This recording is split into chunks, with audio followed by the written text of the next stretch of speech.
Good evening, everybody, and welcome to this evening's event from the Jesus College Intellectual Forum.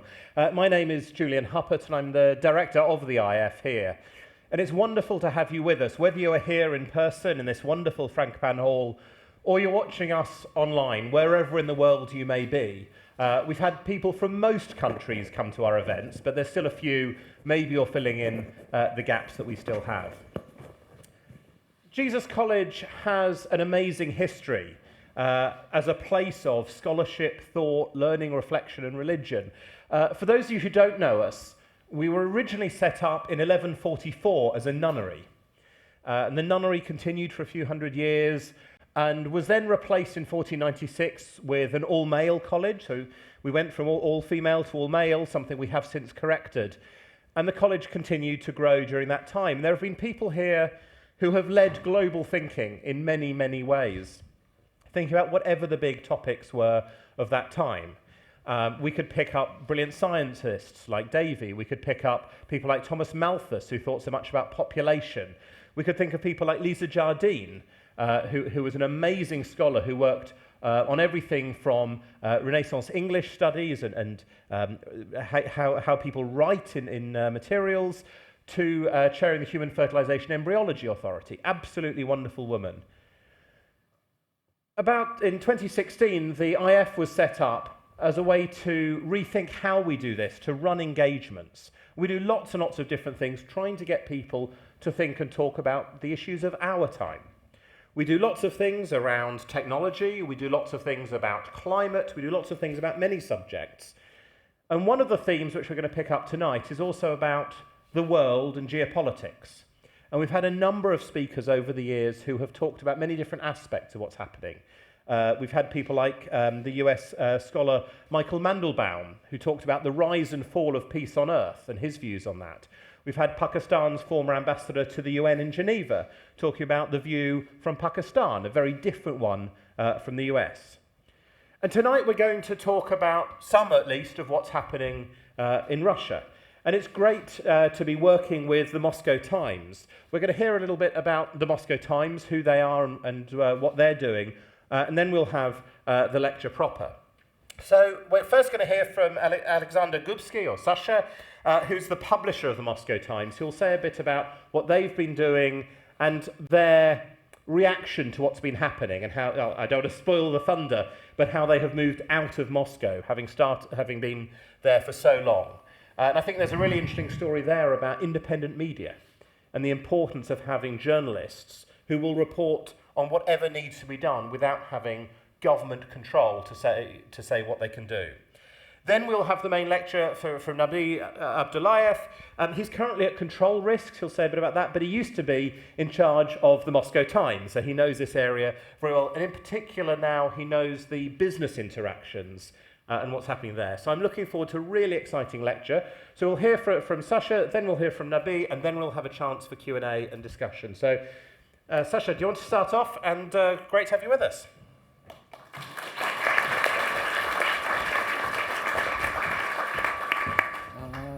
Good evening, everyone. Thank you very much, Julian. Thank you very much for the invitation and for these warm words. When you gave your introduction, I just realized that because the topic of our today's Nabi lecture is the mood of Western business in Russia, and I just realized, wow, we also belongs to this topic because we are a Western media. Now we are established by a Dutch media entrepreneur, Dutch journalist who became media entrepreneur, and now we belong to a Dutch NGO. So, well, our story is also part of this lecture, but our start tonight is Nabi. I just like to give you a couple slides just to explain why Moscow Times organized these conferences. We are the oldest independent Russian media. We were established in 1992, 3 months after the collapse of Soviet Union, when in January 22 it was became legal to establish businesses for foreigners without Russian participants. Yes, my clicker. I would say that we are not happy to be the oldest independent Russian media, because that became only because Putin destroyed the freedom of press in Russia. But we are proud to be the oldest and to keep this flame of real journalism for Russians, for Russian audience. This is some milestones of our history. You see, we were established in 1992.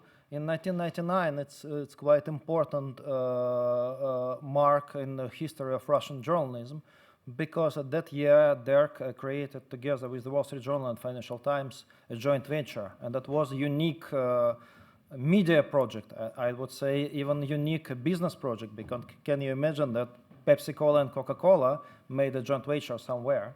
But they made Wall Street Journal, Financial Times, and Dirk's Independent Media joint venture, and for 15 years that was extremely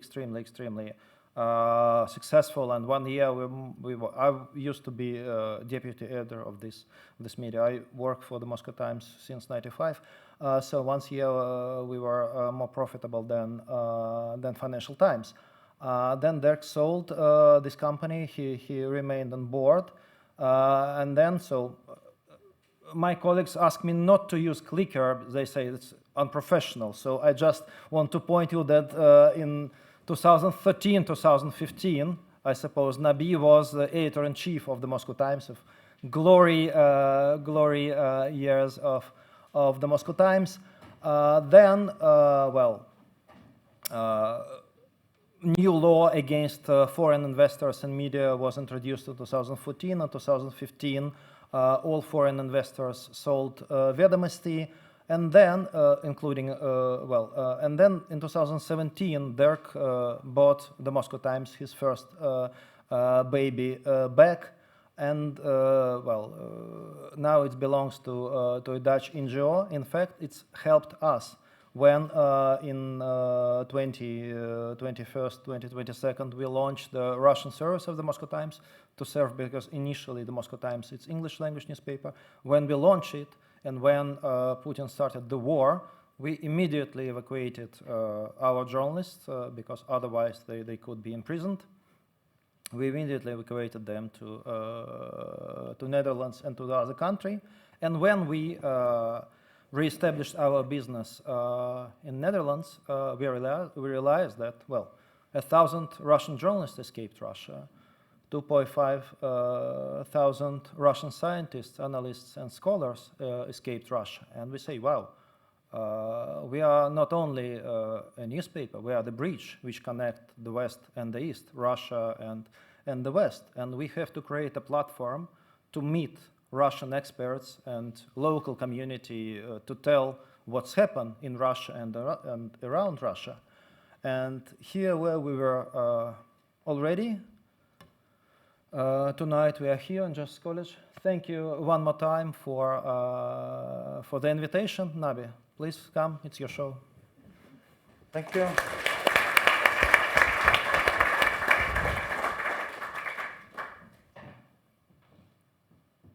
While Julian works on the presentation, I can start with my favorite subject, which is myself. Yeah. As Sasha said, I spent 13 years in the Moscow Times, starting as a rookie reporter, ended up as the chief editor. And then when this law against foreign ownership of the media was adopted, I understood that things will go south from there, so I quit journalism and joined corporate business. I joined Control Risks. Does anyone know what Control Risks is? It's a specialized risk consultancy that supports international businesses doing business in different circumstances in countries like Russia, for example, or China, or in Africa, and supports them by kind of helping them to resolve problems associated with political risk, regulatory risks, business risks, reputational risks, physical risks very often. So I joined 7 years ago, and for the past 3 years, I was the head of our Moscow operation. Like, I had an office in Moscow and the team of 19 people, and got approached by hundreds of different companies with thousands of different issues. And my team help companies, help clients to resolve these issues. So I got a lot of memory from my media days as a journalist, and also from my experience working with companies and observing their problems and talking to people.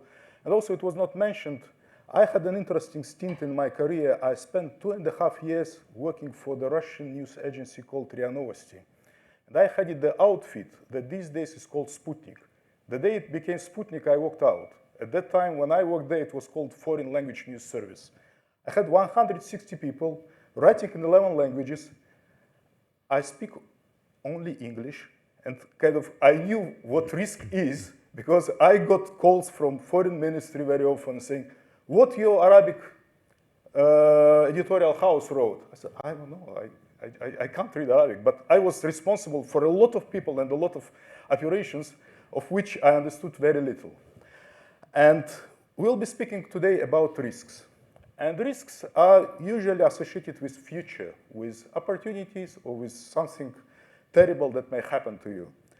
And here is our plan. We will start with looking into future, then learn about government decision making, then with this new knowledge, we'll look into the future again, and then use some strategic imagination to again look into the future, kind of already being enriched with something that I'm going to tell you about. So, Isaac Asimov, American writer, used to say, the safest way to predict future is to speak about obvious things.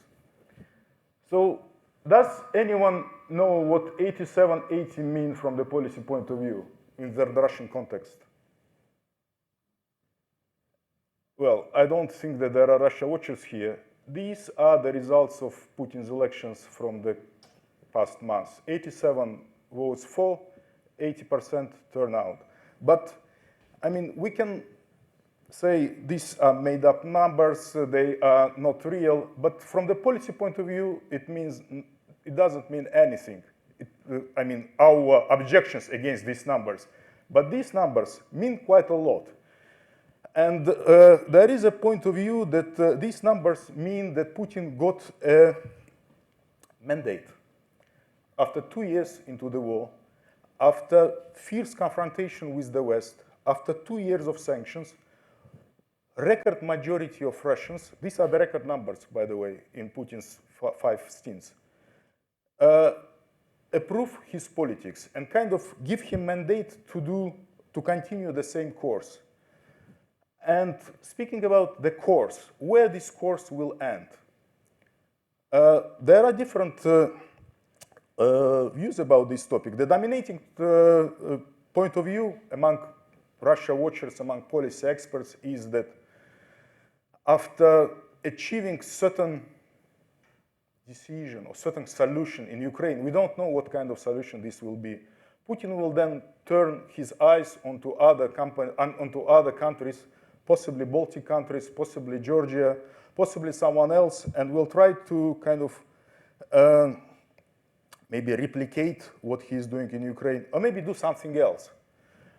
There is a different point of view. For example, Stephen Walt from Harvard University says there is nothing to suggest that after doing what he is doing in Ukraine, Putin will move into something else, because there is a certain kind of, Putin kind of locked up psychologically and emotionally on Ukraine, and we don't observe similar attitude to other countries. But what we can safely predict is, in the next 6 years, during the Putin's term, we do not expect that there will be reverse in Russian politics toward the West. Russia will continue being disruptive. Russia will continue being staunch opponent of the United States, of what Putin describes as unipolar world, and what he describes as hegemony of the United States over Europe and many other countries. So, given this perspective, what's the possible response of the West? And there are actually, if you speak about policies, about strategies, there are not so many different responses. Here I listed them. Hot war, no one wants it. Cold war, most likely. Will the West surrender after Putin, after whatever happens with Ukraine? No, I don't think so. And there is a variant called Pygmalion. That's what Putin is trying to would do with Ukraine if Ukraine would fold quite quickly. But we are not here, and hardly anyone can play Pygmalion with Russia. So most likely, we expect that the Western response will be Cold War-like. But we need to understand that Cold War that we are facing these days is completely different than Cold War that it was like 40, 50 years ago, even 30 years ago. Because, sorry, 30 is too little, 35 years ago.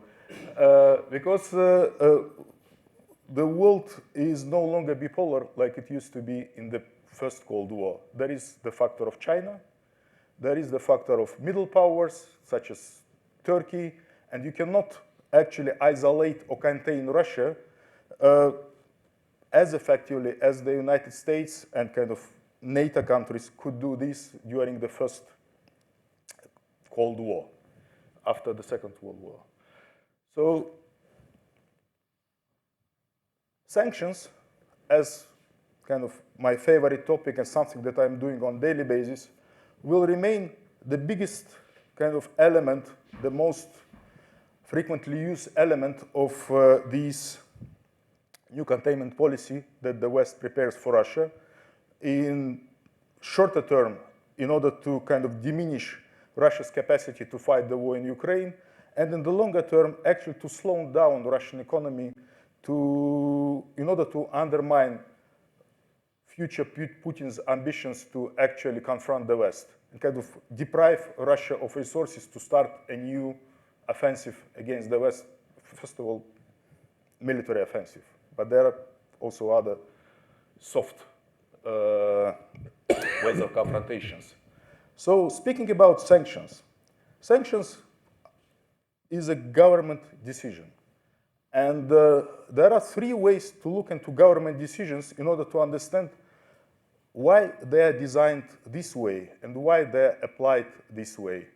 And I suggest that we start looking at it from the point of view, first of all, of the rational actor model. There are like three lenses that we take out, well, take off and then take on and look into how government decisions about sanctions are being made. And this is the model developed by Graham Allison from Harvard University, in which kind of the first model is rational actor model. You look into the government as if it is a person who is smart and who is trying to make the right thing, who is trying to follow national interests, whose decisions are designed to actually increase utility for the country. And there are 5 national interests as defined by the United States. Let's take United States as an example because their sanctions program is most developed. It has decades of history, and actually it is best developed institutionally with American regulator OFAC kind of being the biggest and most active in implementation and designing sanctions.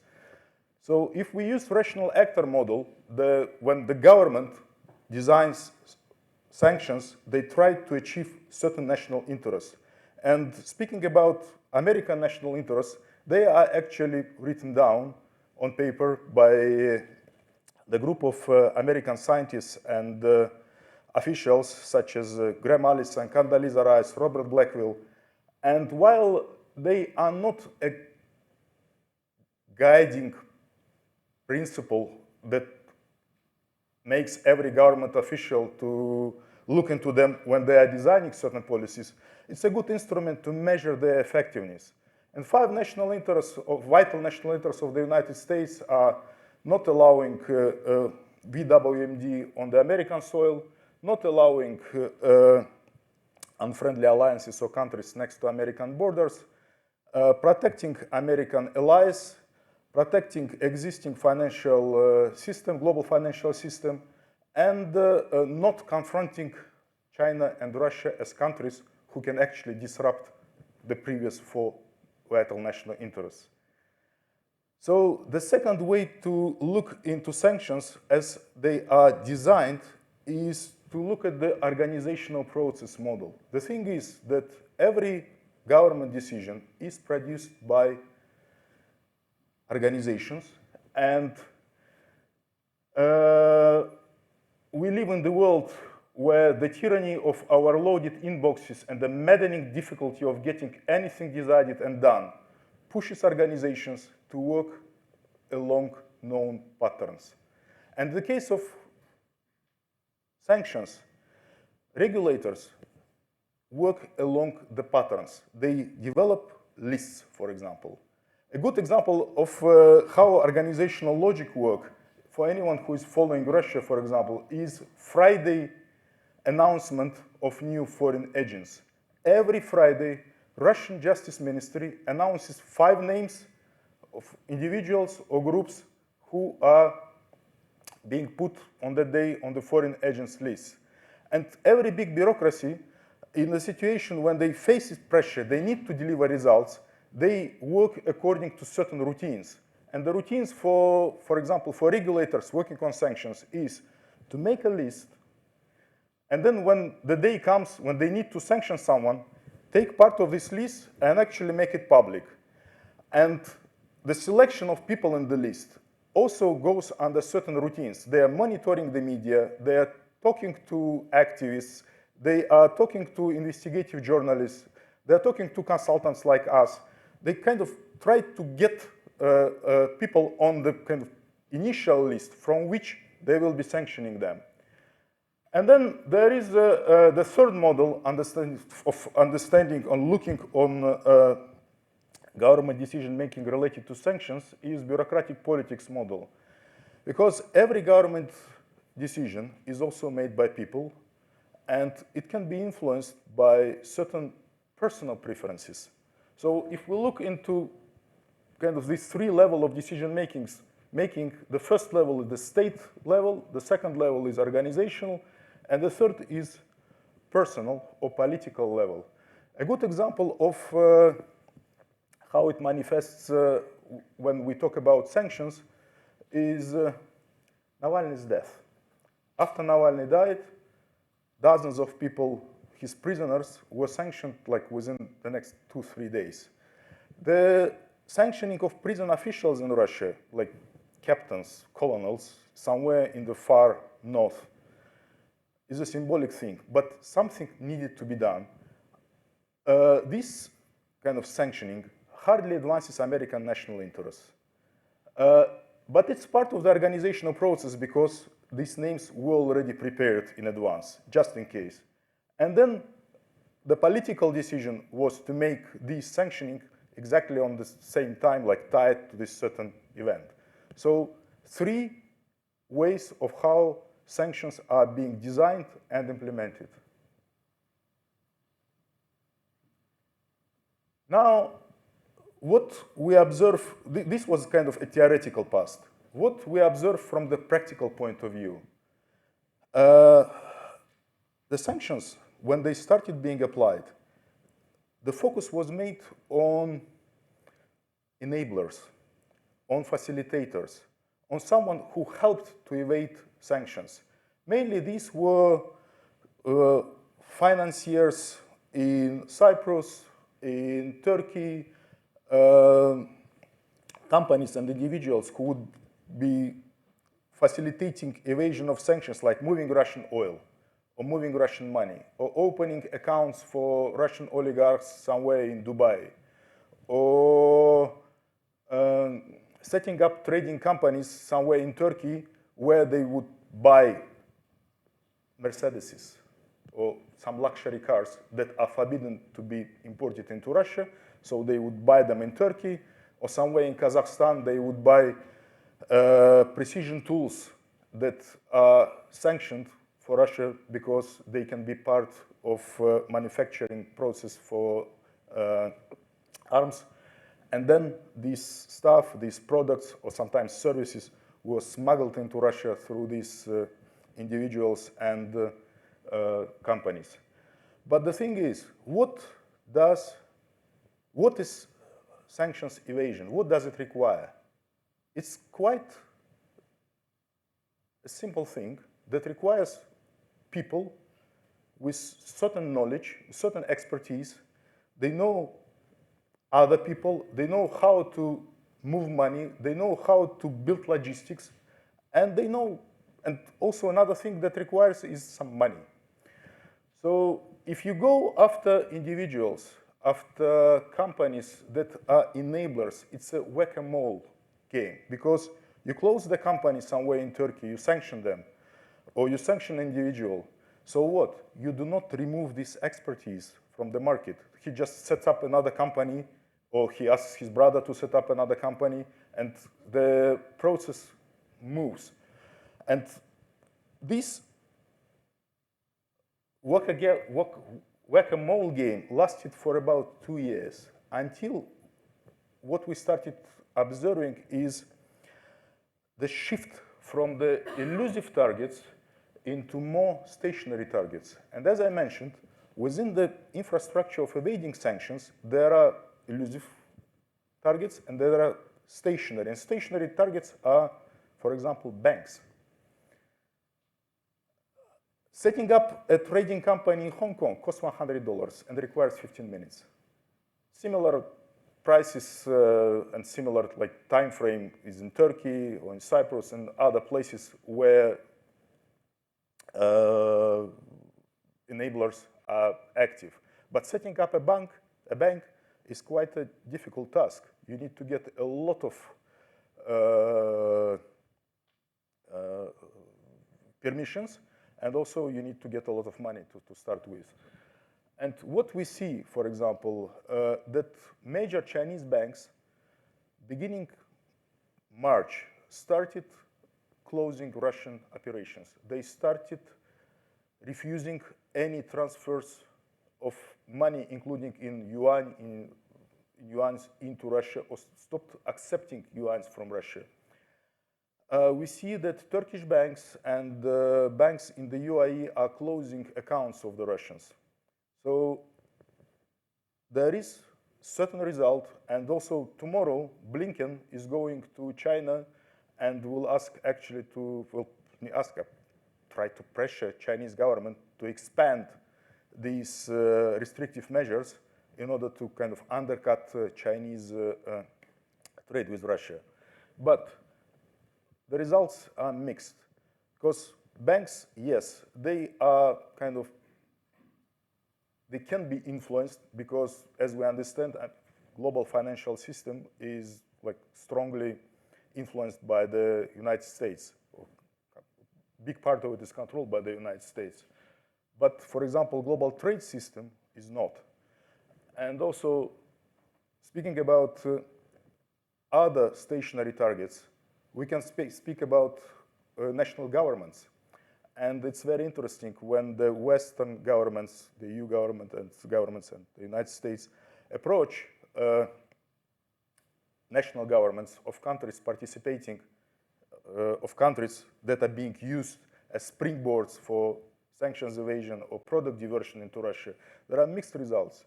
Chinese say no, Turks say no, but the Central Asian stance, some of them say yes, we will comply, we will kind of help you, we will fight against product diversion. Some of them, like Kyrgyzstan, say no, we don't care, we are not listening to you. So this, so far, has not worked so well like it worked with banks. There are other stationary targets. For example, vessels. Russian shadow fleet consists of around 400 vessels that are being used in moving Russian oil above price cap that was introduced by the Western governments in December 2023. So the cap is 60. And Russia is selling nearly at the market rate. But they need to use their own fleet that is usually belonging to small, shady trading companies. Very often, usually they are registered either in Hong Kong or in the UAE. The thing is, you can sanction a vessel. And once you sanction a vessel, and the vessel is always in the black. You cannot turn it into white. So it will be doomed to carry Russian oil in future. This is one thing. And another thing, that services of this of this vessel, like providing fuel for them, or kind of repairs, or even providing insurance for them, Western companies, major Western companies, will deny it. They will not do it. So again, you will not be only carrying Russian oil. You'll be also carrying Russian oil to China only, or to India, or to countries that kind of defy the Western attempts to fight product diversion for Russia.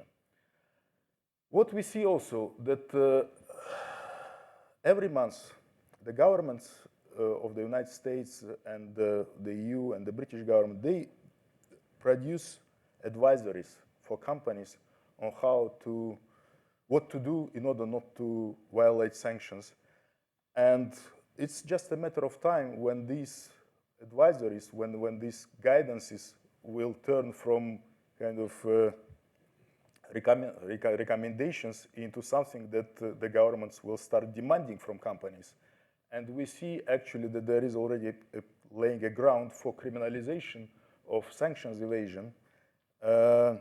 EU, I think European Council already voted 2 weeks ago to criminalize sanctions and to provide and to demand from the EU member countries to change their national criminal codes in order to make sanctions evasion a punishable crime.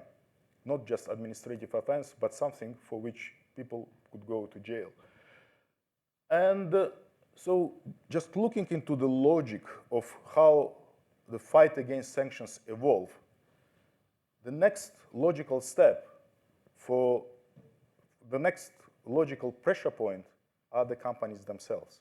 So you produce something, you fail to control your distribution chain, and this is something that is sanctionable or sanctioned already, or something of a dual use, makes its way into Russia.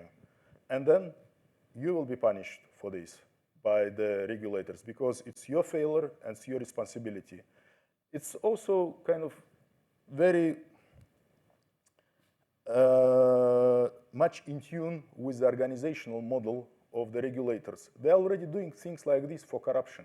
There is, for example, American FCPA, Foreign Corruption Act, in which companies that allow their agents on the ground somewhere in Uzbekistan to engage in corruption, these companies are being fined by tens, hundreds of millions of dollars.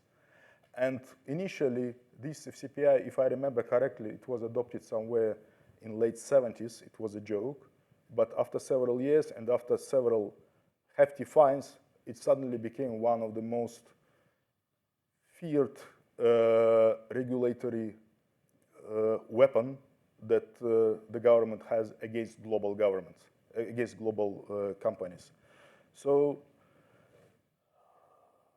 we at Control Risks, together with law firms who work on sanctions with us and who have quite close interaction with regulators, including with the United States regulator, OFAC, believe that it's just a matter of time when the focus will be shifted from, finally, from whack-a-mole game, from going after enablers, because it doesn't produce any results. And the results are needed, because if you don't do this, again, back to our initial thinking, that Russia, in the eyes of the Western governments, need to be deprived of resources. Its economy needs to be slowed down. There is no other way but to do it through sanctions. And to actually effectively enforce these, you need to go after the companies. This would be the biggest nightmare of the CEOs and of the shareholders of the global companies at a certain point. Future. So what companies need to do? What do we tell them to do as a consulting company that actually works with this kind of challenges all the time? You need to map out your business. Just really physically draw a map. Here are my suppliers, here are my distributors, here are my end clients. These guys are selling me water, these guys are selling me electricity, these guys are selling me raw materials, I'm selling here. Once you draw it, you can just look at it closely and see where there is Russian exposure point, where there are leakages to Russia. So it's not just you drew it, you understand all your third parties, and you just look where there are Russian shareholders. If there are Russian shareholders, how close they are to Putin? What is their sanctions risk exposure? Are they involved in anything that can actually trigger attention of the global regulators and start looking into them and then at you because you failed actually to recognize the threat? Keep your third parties in check. I'm talking already kind of in business lingo here, but I'll try to say it in quite simple words. If you are working with the company that kind of sells your stuff further down the road, you need to have contractual clauses that are saying you will not be selling if there is a risk that these products may end up in Russia. And you are open to a snap inspection by myself in order to understand whom you are selling to. So you need to create this kind of culture of keeping everyone around you under your control. And the third main thing is to investigate. As we talk to companies who are finding themselves in trouble and trying to kind of do the first two things. For example, I talked recently to a big Nordic company that said, we made a perfect map of our third parties in Western Europe and in Eastern as well. And I asked them, have you done it for Turkey? No. Have you done it for former Soviet Union countries? No. Why? When we approach our distributors there, they tell us to bug off, or they are giving us information that we cannot use, it's clearly made up, or they're selling, we will not be selling to Russia, stop bothering us. That's not the approach. The compliance function, especially in the sanctions environment, needs to be muscular. It requires certain aggression, I would say, from companies actually to demand from their third parties to be open to them and to open up their cards when you demand this from them. And here, let's try to look into the future. It's more of a kind of stimulating intellectual exercise. We are here in the Jesus College, and perhaps the words like what Jesus would do is something that reverberates with many.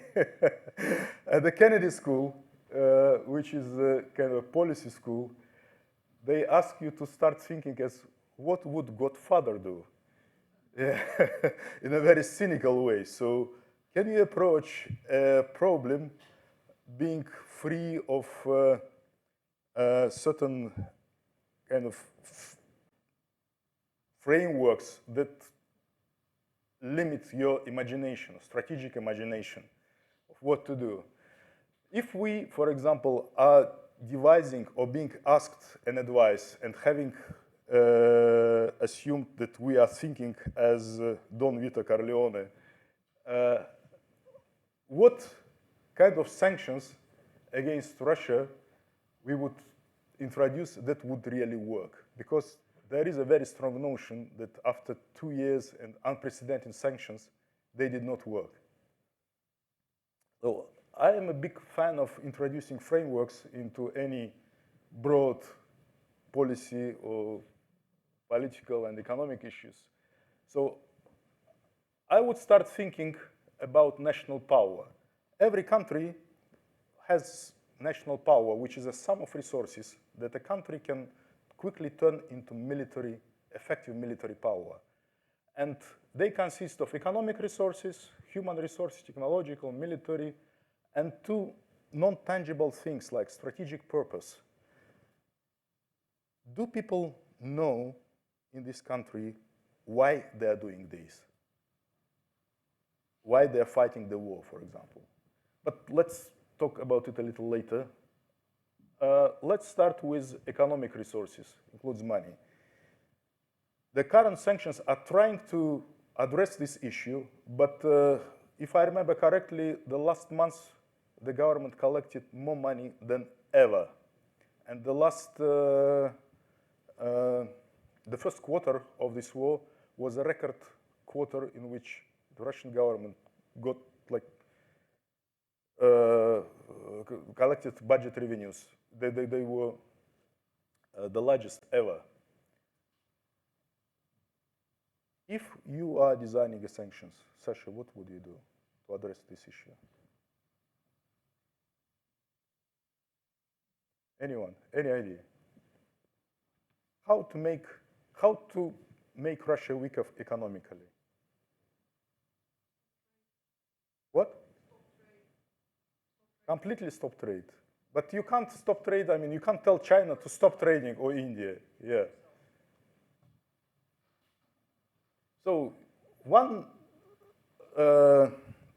idea that is being floated by Russian economists, Inozemtsev, for example, is to open doors to Russian oligarchs. Rather than sanctioning them and kind of kicking them back to Putin, say, okay, fine, come over here, bring your money, bring your business, pay a fine, continue working in Russia, kind of. And by doing this, you kind of pump out quite a lot of $1 billion out of the Russian economy. Human resources, people. What? The same. Of course, open door to the Russian qualified workers. They can. And their assets. Exactly. What's the current economic sanctions policy is? To do absolutely the opposite. Technological resources. This is actually something that the current sanctions are trying to address. Kind of, there are restricted lists of goods, technological solutions that they try to prevent. What about military resources? Actually, the same. You can say every Russian officer that changes side will get $1 million and kind of be forgiven if he is not involved in war crimes, something like this. And this can be a cheaper solution. Again, I'm not proposing that this can be done. I'm just trying to think as a godfather would do in this situation, kind of trying to break out of the existing kind of frameworks. Strategic purpose. Has anyone made an attempt to kind of explain to Russian soldiers fighting in Ukraine that they are doing the wrong thing? I don't think so. My grandfather during the Second World War was exactly the guy who was standing on the Soviet side, and he spoke perfect German, and he was talking to German soldiers and explaining them and asking them to surrender. Yeah, and no one is doing similar thing like on that side. And likewise, national will is an intangible element of national power. How effectively a leader of the country can turn these resources into the military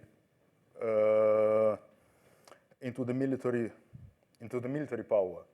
And it depends upon the unity of the elite. Has anyone tried to crack the unity of the Russian elite? So they introduced sanctions against every member of the Russian government, against every oligarch, but they did not give an off-ramp solution, saying, you do this, you'll be forgiven, you can continue life, you can go on with it.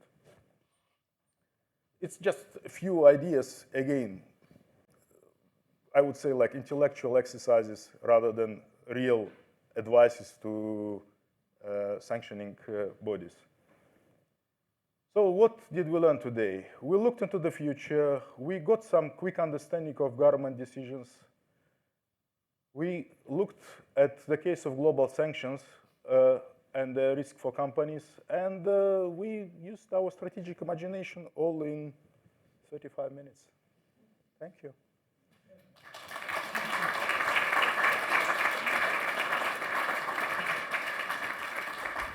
Thank you very much. So, some really interesting stuff there, and I'm tempted to make a joke about the Godfather versus, I guess, Jesus would be the Godson, but let's discuss that separately. There is now time for questions here. Please do wait for one of the microphones to get to you, and I'll also have a look because there are questions that might be online. So, who wants to start off in the front row? Yeah. I had a question about the Chinese banks. Some of the reporting I've read is that the Russians are now moving towards using regional Chinese banks. They're not operating in the US, for example, or outside of China. And I wonder if you think this is a sustainable solution. It's really difficult because it's difficult to answer, but let me help you set up a framework or kind of help you structure your own thinking about this way. It a lot will depend upon how the Chinese government responds to Blinken's pressure, upon what he brings to them.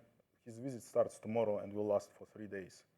The biggest Chinese banks that are engaged in active trade with the United States, they stop serving Russians because they are exposed to American sanctions and they don't want it.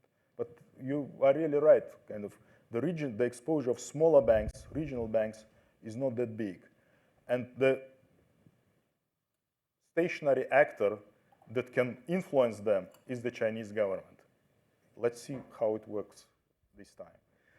And the thing is, there is a certain evolution of how the governments change their stance. And this evolution depends upon Russia's advances or failures in Ukraine, because that's where this history is being made. Any other? I'll go at the back there. I'll do my best to spot all the people with questions. Hi, 2 questions actually. So first one, what do you consider to be the highest risks for international companies now in Russia? Is it financial, reputational, human rights risk, etc.? And then the second one, do you consult? May I ask you immediately, when you say companies in Russia, so those companies who are still staying there? Yes. Yeah. Okay. And then secondly, do you consult them to conduct heightened human rights due diligence mechanisms and processes? And in your experience, do companies do that? And do those due diligence mechanisms actually work? Let's start with the first one. There were about 1,200 international companies that had representative offices or operations in Russia when the war started. As of now, the number is around 830, 850. So only a small fraction of the global international presence got moved out of Russia. We have over 800 companies still staying there, employing tens of thousands of people, making billions of dollars, being not able to move this money, and also feeling enormous pressure both at home to leave Russia, and in the meantime, they cannot leave Russia because the Russian government did everything to make this process as difficult and dangerous, not just difficult. You cannot drop things and say, I close the shop and go home. You got thousands of local people working for you for decades, being loyal and working hard. And the thing is, if you do a thing like this and you disrupt some supply chain, for example, if you are working in a sector, if this company producing something that is needed by Gazprom or Ministry of Health, or if they are producing food products, this is something that is considered by the Russian government as strategic sectors. It's not just the government takeover will take place immediately. Quite a few people may go to jail, as a case of Baltica, as a case of Carlsberg, just to make an example for anyone else trying to leave Russia. So Speaking about reputational risks, whatever reputational pressure that has been exercised, it has already been exercised. I mean, you can't add more to it for a company that stays in Russia for the second year. So I would say the biggest risks are expropriation and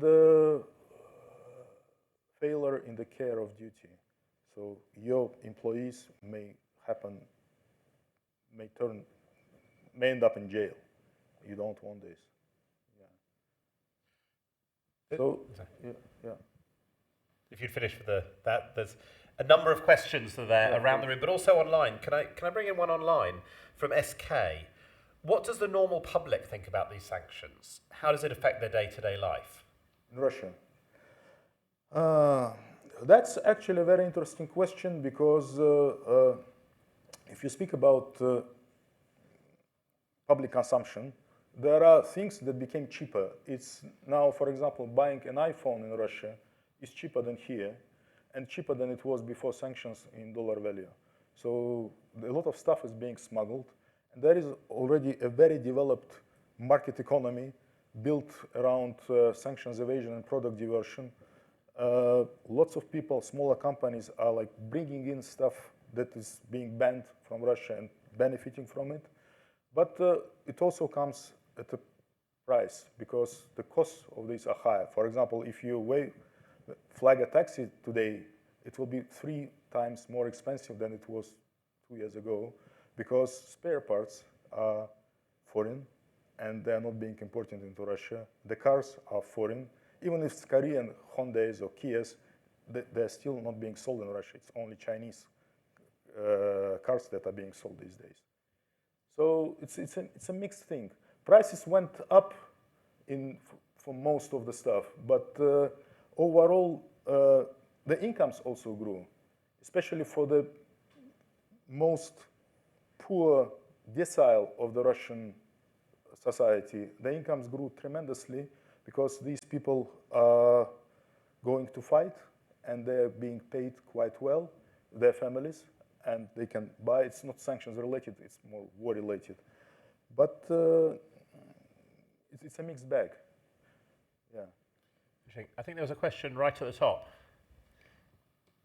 Thank you. So I think that your proposal on how to use national power to curb the use of illegitimate power is actually not classified as sanctions, but reprisals.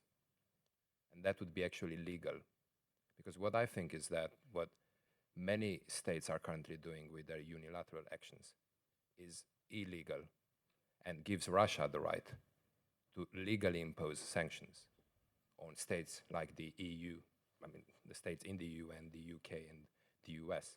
So my question is, why are you not moving forward with this type of proposal of using reprisals instead of illegal sanctions? Because we see, for example, 2 sanctions have been overturned by the EU recently against 2 Russian billionaires because they failed, the Commission failed to show how those people were linked to the state. And in order to impose sanctions, you have to show state-controlled entity, that the entity has a power. The sanctions against these 2 Russians, they were lifted because the formula in sanctioning was wrong, as you said. They couldn't prove in court that they were linked to the state. But they benefited from the state. And these individuals were sanctioned not once, they were sanctioned twice. So the first sanctioning for linkage to the state, this didn't stand in court. But the second one, from these people benefiting from the state, it stood. And they remain under sanctions. And I will not delve into reprisal, these kind of things, because it's very complicated legal stuff in which I'm not an expert. And I try to avoid talking on things I know little about. Thank you. The question right at the front from in fact, somebody very special who brought this event here. So. Yes. Thank you for your talk. So my question is about the sanctions against the Russian scientists, because we're in this scientific establishment. Yeah. So on one hand, we know that the military is driven by science. On the other hand, we know that about 9,000 Russian scientists signed a letter protesting the Russian invasion of Ukraine 2 years ago, more than 2 years ago at the start of the campaign. But now, as we speak, for instance, the International Union of Geologists does not allow Russian scientists to submit the abstract to participate in their congress in South Korea. So I was going to ask, what is your attitude towards these sanctions? I guess from the previous slide, I can gather that you are not really in favor of that because it consolidates these people around Putin. But what can be done in this situation? I think we need to kind of look again onto the decision-making matrix. To what extent these or that sanctions advances national interests? To what extent these or that sanctions really affect Russian economy and Russian military power and Russian ambitions, or Putin's ambition to kind of confront with the West? It should not be my personal thing. It should be something that people studying sanctions, by looking at these frameworks, will see the deficiencies of certain decisions and try to correct them. The decision to go after Russian scientists is exactly the bureaucratic model thing. So there is a list, there is kind of a notion that science supports military. Yes, they support, but like geologists, philologists, no, not necessarily and not immediately, but because of this logic that you need to create a list, and then at a certain point when something happens, you need to sanction 120 people. Of course, that's how it works. What to do is just to either improve the existing process that I'm saying is going on. As I said, the system learns. The system learns by mistake, by, for example, moving from trading companies and traders onto tangible targets. This is one thing. And also, it will be good to use strategic imagination to come up with solutions that are out of the box and that are not part and parcel of the bureaucratic process. So there was a question over here. Thank you very much. You actually touched a little bit on the subject I wanted to ask you about, and this is the question of fear. You mentioned about influencing people, whether in Russia or outside of Russia, but there must be a huge element of fear amongst the Russian diaspora in the West, and also within Russia of people who are terrified of speaking out. What's your take on this aspect of being killed, perhaps assassinated, because you take a stance? That's true. Yeah, I agree with you. There is a lot of fear among kind of educated urbanites who cannot speak out, who cannot express their attitudes towards going on, because, you know, people are getting prison terms that are longer than Stalin used to give for postings on social networks. We are talking about hundreds of people. But this fear cannot be turned into any political action because you need kind of a consolidation point. Someone like Navalny, for example, but Navalny exploited different things. He tried to kind of channel public energy by using corruption as a channel, actually, as something that would kind of attract or instigate public anger and possibly instigate certain public action. It didn't work. But speaking of fear, again, there is no point of crystallization. People don't know how to make it into any public action. It was actually, can I just pick in? We'll come to more in the room, but there's also a lot online. We've talked about the effect of sanctions on people in Russia. Eleni regularly asks, how do you weight the consequences of sanctions for the Western economies in the medium and long terms? The thing is, one of the drivers of the global economy, especially in Europe, was cheap energy that was provided by Russia. And it's not here anymore. So there is a kind of massive negative effect of sanctions. on the international economies because of this decision, and actually it could have been avoided. When the war began, the price of gas in Germany was $400 per 1,000 cubic meters. 1 month after the war started, it was 3,800. And the average price in 2022 was $2,500 per cubic meter. And as a result of this hike in price, which happened because the EU decided to stop buying Russian gas, Putin or Russian government received $600 billion above budgeted. And this is enough to wage the war for another 3 years. So question over here, yeah.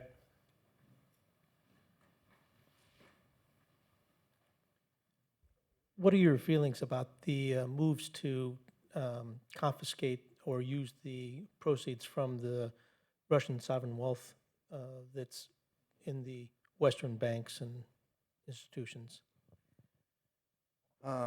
This is again a legal question. I don't think I'm well equipped to answer this one. But I fully understand the concerns around it, that if we start doing things like this with the Russian assets, other countries like the Gulf countries or China that keep assets in Europe will feel endangered and will try to withdraw the money from here. Yeah. Sorry? Would it be effective? For Russia? Would it be effective against Russia? No, these assets are out of play. That's the thing. They are not participating in contributing to the Russian war effort in Ukraine, and they are not involved in kind of Russian military build-up for any future campaigns if they happen. Can you wait for a microphone there? The problem with this money, which are now blocked, is frozen in Euroclear, in banks. That's the problem. Is this money? They're not only state money. There's a money of private investors. There is a Euroclear, yes, a clearing company, where these private investors they kept their shares of Western companies. Now they are blocked, and this is also another angle of this problem, that if you confiscate from private investors, what's next? What's happened with the stock market, etc. There's a question in the middle at the back, and there's another one there. In the middle, right at the back. Yeah. Thank you. My question is, I think most of these sanctions have been branded as targeted sanctions or targeting the oligarchs and people who are close to Putin. But when you offer this kind of looking into the future, you try to say, well, maybe let's bring out all these oligarchs, they bring out the money, or, they don't invest so much in Russia so as to incapacitate Putin's capabilities. But my question is, how is the lives of the people or ordinary people sort of been affected by these targeted measures on the oligarchs or the government? Because we tend to think we've moved from comprehensive sanctions to targeted sanctions, but have the people been able to sort of been shielded from the effects of targeted sanctions in Russia? When you say people, whom do you mean? Like general Russians? Ordinary Russians. The thing is, ordinary people may face a choice: either suffer economically or be sent and fight in the longer term, or have their children be sent to fight. So what will be the choice? How do you think? Listen, so if the Russian economy continues running strong, there is a high chance that after the Ukraine campaign, Putin may ramp up the game and start a war in Baltics. There is a possibility. This is something that is being discussed. Or we'll start doing something else maybe in Central Asia. We don't know. So the idea is to weaken the Russian economy to the extent that, first of all, it would not be able to sustain a new massive military campaign, and also will undermine, weaken Putin's ambition to start the next military campaign. Yeah. So, removal of oligarchs from the Russian economy, which I do not propose. It's one of the things that is being floated. I'm neither in favor nor against it. It's not for me to decide. But I don't see how it will have an immediate effect on the well-being of the common Russians. Because these people, they are in completely different league. The way how they make their money, it's not something that they are owning massive like farms where millions of people are working. The nature of the Russian oligarchy is completely different. These people are just taking Russian money and putting them in their own pockets. I mean, state money. There's a question at the back there. That's a pretty obvious question, but if I heard you right, sort of 2/3 of the way through the talk, you said a part of when one is thinking in terms of strategy, the obvious question is, why do you think this that they're conducting this campaign anyway? Which campaign? The invasion of Ukraine. Because you raised that, you said, I will mention that at the end. You said, I will talk about it, and that, in fact, you didn't, or I misheard. Yeah. Why do you think?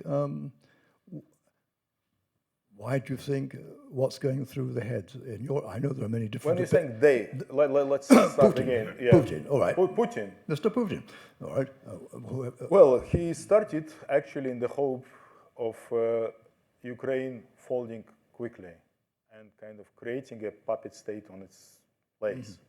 It didn't work. Now he can't roll back. He needs to continue, and it's also brings quite a lot of domestic political perks, like he managed to squeeze out all opposition. He got 87% of result.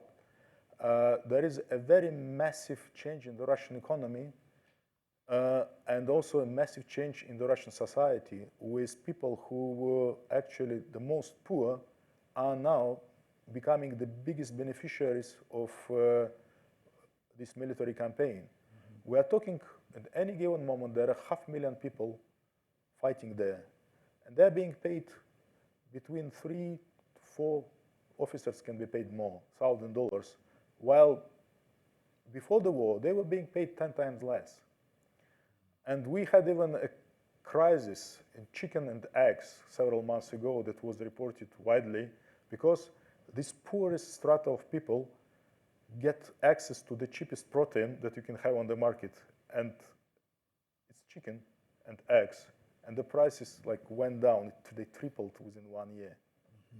So now a lot of these people may be as avid supporters of war as Putin is. There's a question over there. Yeah. Thank you. Nabi, thank you for your remarks. Were you surprised, or should we be surprised, at how long this sanction story has taken to play out? Didn't we know, or governments know, that there would be workarounds, that there would be evasion, that there would be a shadow fleet, that you can open a company in Hong Kong for $100? Didn't we know this? And why has it taken so long to get to where we are now? Well, let's return back to the 3 levels of decision making, of which state vital national interests are the top. And actually, squeezing Russia immediately has a risk of Putin reacting by going nuclear, or using tactical nuke somewhere, or responding in a way that we cannot yet imagine how. This is one thing. The thing is, among vital American interests, there is no such interest as kind of wiping out Russia. There is an interest of maintaining working relationship with countries that can become adversaries. Yeah, and Russia is not threatening any US allies. Ukraine is not an ally. I mean, at least in the stratagems by professors and policymakers in the United States. And this is the first answer. The second answer to it is bureaucratic culture. Something happens, you need to react, and what do you have? What kind of working mechanism you have? And it's sanctions. So you start like churning out sanctions after sanctions after sanctions. And actually, it also shows how limited is the toolbox of what you can do of containment of Russia. There are very few things outside sanctions in this toolbox. And even these things, for example, like using soft power to address Russian elite, using soft power to address Russian military fighting on the ground, using economic power to kind of weaken elements of the Russian national power. It's not being done. Or if it is being done, it's done very ineffectively so far. But again, it's a matter of time. The system learns first, and second, the threat of Putin past Ukraine, whatever outcome is there, is something that will move the governments to toward more efficient measures. It's something I've certainly come across a number of times called the politician syllogism. We must do something, this is something, therefore we must do this. And I think there's a certain amount of those announcements. We're beginning to run out of time, so I'm going to take just a couple of very quick questions. One up at the back there. There's also one from online. And then I think we will be done. So, first of all, thank you. I think sanctions didn't start with this war in 2022, right? They started when we had crisis in Crimea. Before that, we had South Ossetia, right? And it seems this U-turn in Russian geopolitics started after Putin's speech in Munich, where he said, guys, you promised NATO will not expand, but it expands. And if we speak about this support among common people who voted for Putin during these recent elections, I think the majority of people are those who lived in the Soviet, right? And it seems we don't have a rational answer to this, or is there? What? The rational answer to expanding NATO and this response from Russian state to this expansion? Well, it's again, you ask for a quick question. It doesn't. No, I think this is a very I think the biggest global policy dilemma is the right of the nations for self-determination and what is often called political realism, when big countries believe that their interests should prevail over interests of smaller, weaker neighbors. And it's not resolvable. The worst thing, one of the bad things about what is going on in Ukraine, that the attempt to build the rule-based world is crumbling. And Putin is like beating it with a hammer. And the bigger global consequences of this war will be not so much kind of what happened in Ukraine, but for Ukraine it's really terrible, and for Russians as well. But the destruction of the concept of the rule-based war, rule-based world. Yeah. Can I finish with? There are other questions online and in the room. We'll have to leave those. But can I finish with a question from Joe Hayden about the future? And Joe says, the previous Cold War ended. can you see any way in which the present Cold War can come to an end? Is what's happening in Russia's interests, the West's interests, or anyone else's? Yeah. Of course. The way how the previous Cold War ended, so it should be a combination of what is going on with the Russian economy by the time Putin leaves political scene, who will be gathering around his cold body and deciding who's next and on what terms and what do we want from the world, what do we want from the Russians, and also from the public sentiment at this moment. So we cannot rule out that these three main components will be such that the new Russian leadership will decide to end the Cold War. At least on their side, yeah. Let's hope it moves into a good state. Nabi, Alexander, thank you very much for joining us.